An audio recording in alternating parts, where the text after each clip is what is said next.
All right, let's talk DBX 160. The first chain is that into an 1176. So we're going to make sure we're on a 3-to-1. And this could go a little higher, a little lower, but just start with 3-to-1 for the purpose of what I'm about to show you. Now, you're going to adjust your threshold to make sure that this thing isn't rocking. You don't want this meter rocking. You just want it moving a little bit.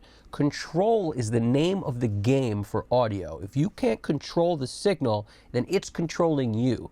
And then you cannot control the mix because it's controlling you. All right, the way the mix sounds great is when you control it. Then you get to decide what happens where, how much anything has any oomph. You deciding everything, or it's deciding for you. Bad move.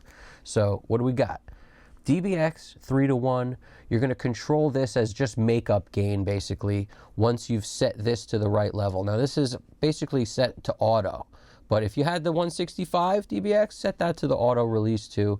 You know, auto attack, auto release button on there. All right, so you're gonna run this into what? And like I said, make sure this meter's just kissing it. You want it to just be moving a little bit because the first number is 10 dB of gain reduction. If it's at 10, you're doing too much. This thing does a lot when the meter's just whispering. When that meter's just moving barely, it's doing a lot. So keep that in mind. Now go to the 1176 afterwards. Set that to 20-to-1 or 12-to-1. I've done it with both. 20-to-1 works good because the idea here is you're trying to just grab the transients. You're trying, when I say transients, I don't mean that. I mean, you're just trying to grab that loud pop or whatever is generically, is gonna come through and miss the DBX because it was too loud for that. In other words, if you set it so it grabs these high things, the DBX is set wrong. It's not going to do anything to the little stuff. So you want it where it's doing something to the average, and then when it gets to that loud thing, this will grab it. So that's why this is after it. This is going to be set to 20 or 12-to-1, and you're going to set this fast. You're going to like 5 or beyond, and then the release generally as fast as it goes or back it off a little bit. But that's the idea, okay? Now, make sure, again, like I'm saying, that this thing is moving on the loud peaks. When it's loud, when there's a loud sound that's much louder that gets through the DBX, make sure your needle moves, and it shouldn't clip. It should sound great, all right? And then you're going to set this thing so that when you take it on and take it off, you hear no audible difference in volume. Same thing with this. That's the output gain. That's your makeup gain. You're going to bypass it, and you're going to decide if it's the same volume, and that's how you know it's right. You're making this the same volume as without the plug-in, okay? Now, chain 2, 1176 into an LA2A. Now, this is a very, very common, this is probably more common than the other. I don't know what's more common, but the bottom line is you're going to take the 1176, set on. 12 is a good number. I don't like using the 4 here because what you want this time, all right, 1176 has a very different sound signature compared to the LA2A.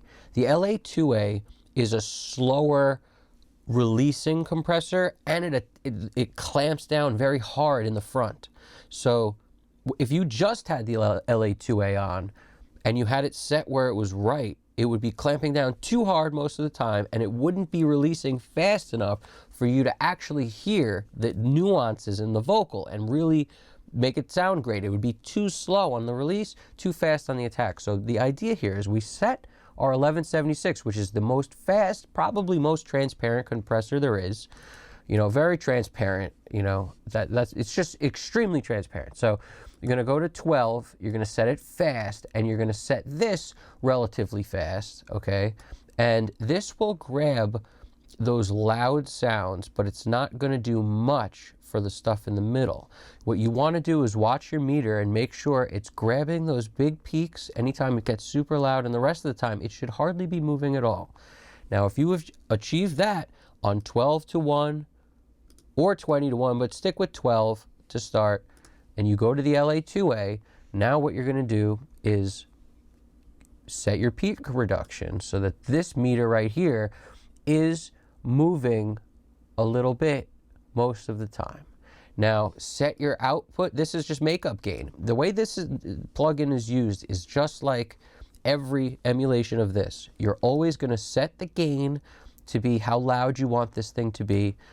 That's not the same thing as to control how much peak reduction you're getting, how much compression is actually working. You're using just this. It's such an easy thing to use, but people overcomplicate it. Stick with just this and make this the right number here. So you want to have a few dB. Right in here would be 3 dB of gain reduction. So keep it in this zone. All right, and then by keeping it in this zone, and it could jam a little more, but you'll just start to hear it more. So just listen to it. Use what you like, but just in my opinion, once you've controlled the needle, you can always make it work, make it have more compression or less. But if the needle's out of control, it's never a good thing. You need to control it, and if it's not happening at all, or it's jamming, it's not good. So just be in control of the needle. All right, now. Like I said, just to recap, we're going 12 to 1, fast, okay? And this is grabbing our loud noises.